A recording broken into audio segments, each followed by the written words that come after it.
देत विरोधकांनी मांडलेल्या अविश्वास ठरावाला उत्तर देताना केलेलं भाषण, ही दोन्हीही भाषणं मलाच काय कुणालाही एका जबाबदार राष्ट्राच्या नेत्याच्या भाषणासारखे वाटत नाहीत. मुळात अविश्वास ठराव जो आणला होता त्याचं कारण सर्वांना माहिती आहे की जळत असलेल्या मणिपूरविषयी 2-3 महिन्यात मोदी यांनी एका शब्दाचंही भाष्य केलेलं नव्हतं. सर्वोच्च न्यायालयाने या प्रकरणात हस्तक्षेप केल्यानंतरही त्यांनी मणिपूरच्या प्रश्नावर तोंड उघडलं नव्हतं. विरोधकांना वाटलं की याच विषयावर जर अविश्वास प्रस्ताव मांडला, अविश्वास प्रस्ताव, तर मोदींना सभागृहात बोलणं भाग पडेल. मुळात ही कल्पना जशी चांगली आहे तशीच वाईट आहे. पंतप्रधानांनी बोलावं म्हणून अविश्वासाचा ठराव आणणं ही काही चांगली गोष्ट नाही आहे. लोकशाहीमध्ये देशाचा पंतप्रधान हा लोकांना जबाबदार असतो आणि ही जबाबदारी त्यांनी त्या वेळेला पार पाडावी लागते. पण काही झालं तरी विरोधकांच्या मागणीला दाद द्यायची नाही, त्यांची मागणी मान्य करायची नाही. तसं झाल्यास ते शिरजोर होतील. जणू अशा काही भावनेतून मोदींनी सातत्याने मणिपूरवर मौन पाळायचं ठरवलं आणि अविश्वास ठरावाला उत्तर देतानाच त्याने ते मौन सोडलं.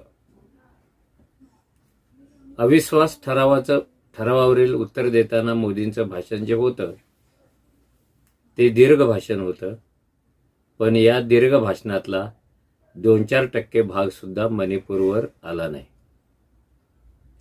या दीर्घ भाषणामध्ये विरोधकांची खिल्ली कशी उडवता येईल, त्यांना नामोहरम कसं करता येईल, त्यांना मुख्य प्रवाहातून बाजूला कसं टाकता येईल, त्यांना कोंडीत कसं पकडता येईल आणि मणिपूरऐवजी जिथे विरोधकांची सत्ता आहे त्या राज्यातल्याच त्रुटी सांगून एका अर्थाने विरोधकांची बोटं त्यांच्याच डोळ्यात कशी घालता येईल असा प्लॅन त्यांच्या भाषणामध्ये दिसला.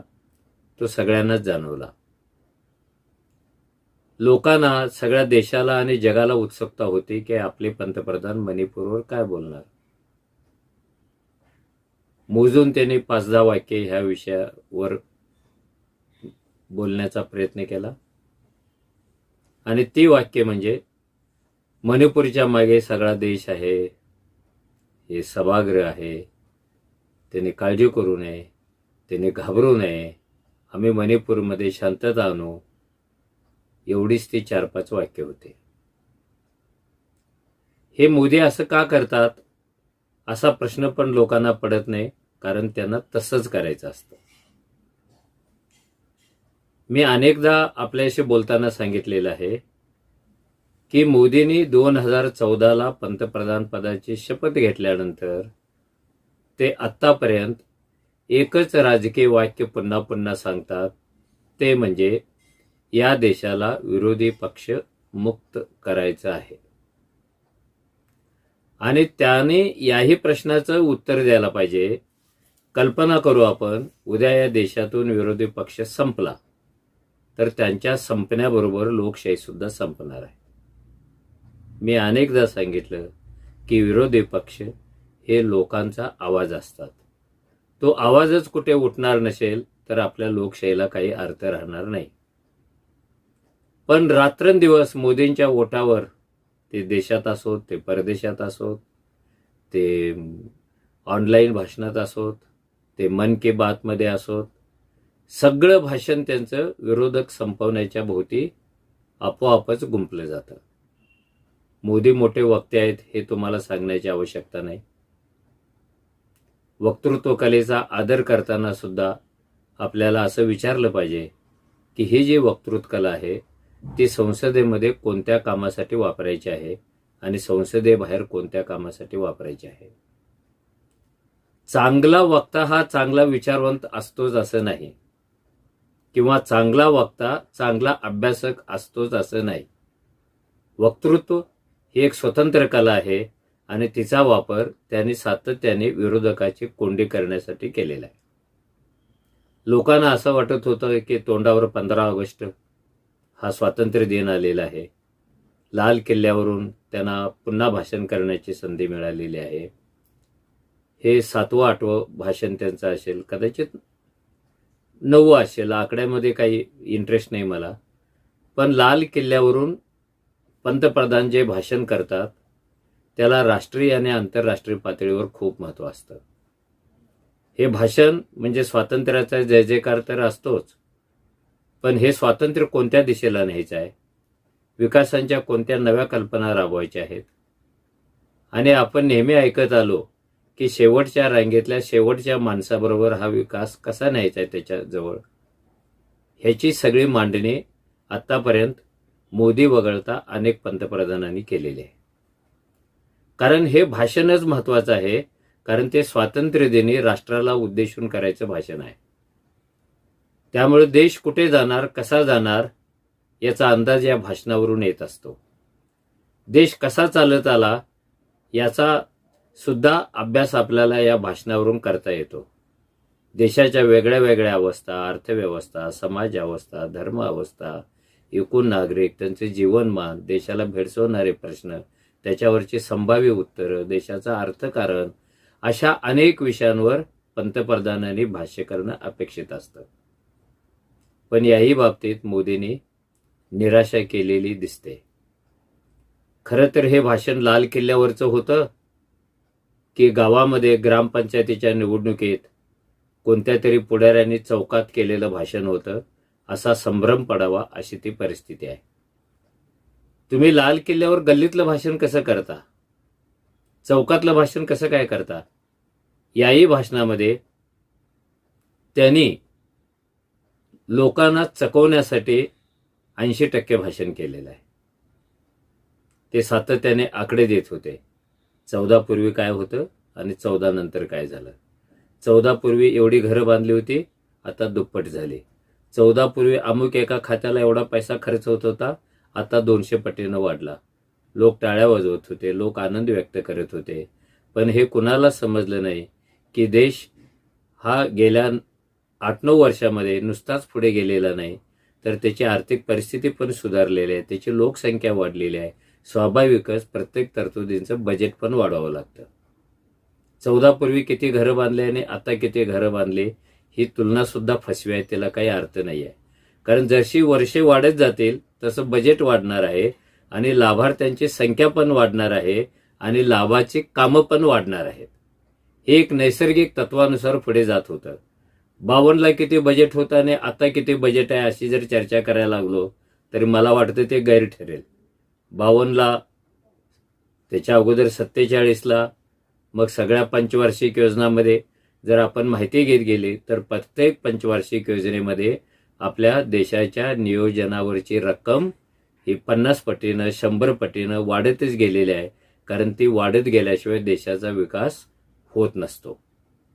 पण मोदी पुन्हा पुन्हा सांगत होते, हे आम्ही असं केलं, ते तुम्ही तसंच केलं, हे यापूर्वी कधी झालं नव्हतं. हे सगळं खोटं होतं, हे चकवा देणारं होतं. इतके मोठे आकडे सांगायचे कोटीतले की लोकांना ते लिहिता पण येऊ नयेत. अशी काही कामं दाखवायची, सांगायची की जी कुठे ती तुम्हाला पाहायलाच मिळणार नाहीत.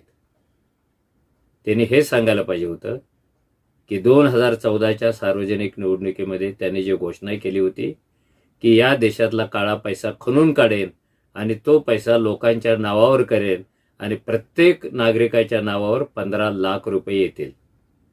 किती वेळा भाषणे दिली होती याने.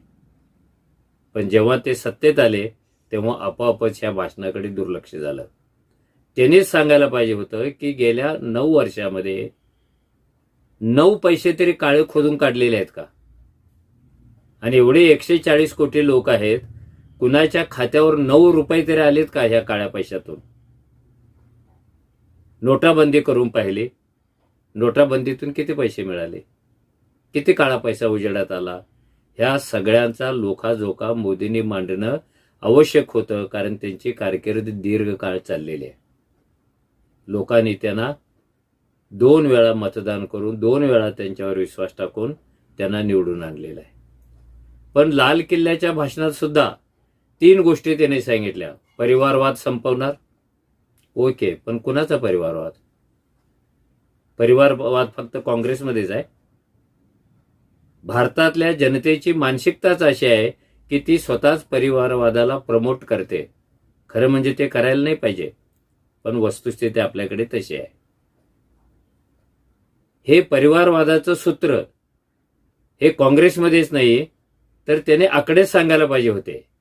काँग्रेसमध्ये किती परिवार आहेत आणि बीजेपीमध्ये किती परिवार आहेत, अन्य पक्षामध्ये किती परिवारवाद आहेत, किती परिवारांच्या हातात सत्ता आहे. गेल्या 4 वर्षापूर्वी ज्यांच्यावर त्यांनी परिवारवादाच्या नावाखाली टीका केली, त्यांना धारेवर धरलं, अशा अनेक परिवारांना त्यांनी स्वतःच भाजपमध्ये घेतले. त्यांच्यावर का नाही टीका करत? भाजपमध्ये आलाय की परिवारवाद संपतो आणि भाजपच्या बाहेर गेलाय की परिवारवाद सुरू करतो. हे कोणतं तर्कशास्त्र आहे? आणि हे परिवार म्हणजे कोण? प्रामुख्याने त्यांच्यासमोर गांधी नेहरू घराणं आहे. त्यांना संपवायचं आहे. आणि अन्य पक्षामध्ये जे परिवार तयार झालेले आहेत त्यांचा ते उल्लेख करत नाहीत, कारण त्यांच्या तुलनेनं गांधी घराणं म्हणजेच परिवारवाद. ठीक आहे, संपवण्यासाठी तुमच्याकडे योजना काय? ते संपवायचं असेल तर परिवारवाद तयार करणारे लोकांना भिडायला पाहिजे. ते का तयार करतात? ते काय एकाच नेत्याला 10 वेळा निवडून देतात? आणि तुमचा स्वतःचा परिवारवाद नाही झाला का? तुम्ही किती वेळा निवडून आलाय? किती सालापासून तुम्ही सत्तेवर आहेत? बीजेपीमध्ये 2-3 डझन नेते आहेत. 40-40, 50-50 वर्षे ते पार्लमेंटमध्ये आहेत. त्याच्यातून परिवारवाद तयार नाही होत. आणि हा लाल किल्ल्यावरचा विषय आहे का? भ्रष्टाचार निर्मूलन करणार. अरे रोखलं कोणी तुम्हाला? तुम्हाला कोणीही रोखलेलं नाहीये, पण तुम्हाला भ्रष्टाचार निर्मूलन करायचं नाहीये. तुम्हाला अशा लोकांचा भ्रष्टाचार बाहेर काढायचा आहे जे तुम्हाला राजकारणामध्ये डोईजड होतात. त्यांच्या मागे ईडी पाठवा, त्यांना आपल्या ताब्यात घ्या, त्यांना तुरुंगात पाठवा आणि मग मी भ्रष्टाचार निर्मूलन करायला निघालोय अशी घोषणा करा. असा हा सगळा कारभार आहे. तिसरा मुद्दा होता की अल्पसंख्याकांचं तुष्टीकरण. हे कुणाचं तुष्टीकरण होतंय हे पण सगळ्यांना माहिती आहे. असे काही पक्ष मोदींच्या मते ते मुस्लिमांचा तुष्टीकरण करतात, त्यांच्या मागे उभा राहतात. त्याला तुष्टीकरण म्हटलं जातं. आता आपला देशच विविधतेने नटलेला आहे. वेगळ्या वेगळ्या धर्माचा आहे, वेगळ्या वेगळ्या पंथाचा आहे. एखादा समूह अल्पसंख्याक आहे म्हणून त्याला त्रास देता येईल का? म्हणून त्याला अंडर एस्टिमेट करता येईल का? म्हणून त्याला सबऑर्डिनेट सिटीजन करता येईल का? कारण राज्यघटनेने कायद्यासमोर सगळ्यांना समान मानलेलं आहे. हे मोदी सांगत नाहीत. आणि मी मगाशी म्हणालो, हे जर लाल किल्ल्यावरचं भाषण असतं तर ते अधिक गंभीर असतं. लोकांचं प्रशिक्षण करणारं, लोकांना विश्वासात घेणारं, लोक कोणत्या दिशेनं निघालेले आहेत याचं दिग्दर्शन करणारं ते भाषण असतं. पण याच भाषणात त्याने अतिशय उतावळपणे सांगितलं की 2024च्या 15 ऑगस्टला सुद्धा मी इथेच असणार आहे. म्हणजे पुन्हा तेच पंतप्रधान होणार आहे. आता हे त्यांना का आणि कशावरून वाटलं मला काय माहिती येत नाही. ते निवडून आले काय, नाही निवडून आले काय, मला काय त्याच्याशी सोयरसुतक नाही आहे. पण तुम्ही इतके उतावळ होऊन कसे काय बोलता? तुम्हाला काय वाटतं सगळं नमो नमो वातावरण देशात सध्या आहे? लोक बोलत नाहीत कारण बोलण्यावर मर्यादा आहेत. लोक व्यक्त होत नाहीत, व्यक्त होण्यावर मर्यादा आहे. लोक खुलेआमपणे काही सांगत नाहीत, त्याच्यावर मर्यादा आहे. मर्यादामध्ये जगणारे लोक पुन्हा पुन्हा आपल्यालाच निवडून देतील असा समज करून घेणं हे भाबडेपणाचं आहे, हे उतावीळपणाचं आहे. थोडी वाट पाहायला पाहिजे ना, निवडणुका दारात आलेल्या आहेत. आणि ह्या ज्या घोषणा लाल किल्ल्यावरच्या आहेत ह्या प्रचार सभेत करण्याच्या घोषणा होत्या. मीच पुन्हा येणार आहे, फिर भी मैं ही आऊंगा असं सांगत सांगत त्यांनी त्या प्रचाराच्या सभा नेहमीप्रमाणे जिंकायला पाहिजे होत्या. या भाषणाचं लाल किल्ल्यावरच्या अजून एक वैशिष्ट्य होतं, ते तुमच्या लक्षात आले की नाही मला माहिती नाही. गेली 8-9 वर्षे मोदींच्या भाषणाची सुरुवात भाई और बहनो अशी होते. यावेळेला पण तशी होतीच, पण भाई और बहनो बरोबर परिवारजन हो असा शब्द त्यांनी किमान 50 वेळा वापरलेला आहे. भाई और बहनोकडून म्हणजे कुटुंबाकडून, भाईओ और बहनो, भावानो आणि बहिणीनो हे कुटुंबातले नाते आहेत. ह्या कुटुंबाकडून ते परिवारवादाकडे का निघालेले आहेत आणि परिवाराची कल्पना कोणाची आहे?